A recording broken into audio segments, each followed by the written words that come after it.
The half has not yet been told. This is only a part of our story. You think you know me? But do you?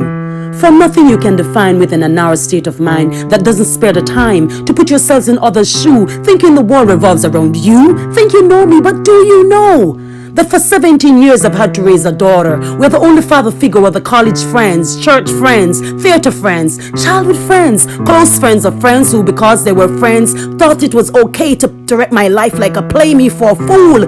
Others in the stories they created about me, hard for work with, hang my basket where only them can reach it, and if I reach it, they try to tarnish my name within their circles aimed at surrounding me within a slavery mentality that because of what they did for me, I must always live to worship them like God was the only thing I had. The only one who kept the record, so he gave me justice and saved me from the dirt they tried to bury me in, but forgot I was a seed, and every time I grew and started to bear fruit, they came to reap what they didn't sow. For some of them, you don't see nor hear from them in the hard times, you only see them in your harvest time, ready to exploit by their slight implications of crafty language. They underestimate your intellect to dissect that they think I owe them for what they did in the past is my past. Don't try to use it against me to judge me, for I have grown to stages where you can no longer touch me or try to control me like a puppet. You think me a Pinocchio? My nose not grow.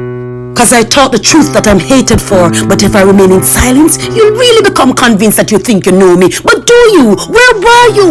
Where the only light inside my apartment was the smile of my daughter, so bright, cause JPS cut off my lights. And for over a year in civilized Oakland's apartment, where people saw me struggle to maintain the rent, that sometimes the landlord evicted me and I became homeless, but never hopeless, cause I managed to buy an old 1988 Ford hand, cause it was too dilapidated to be considered second hand car that became me and my daughter's home.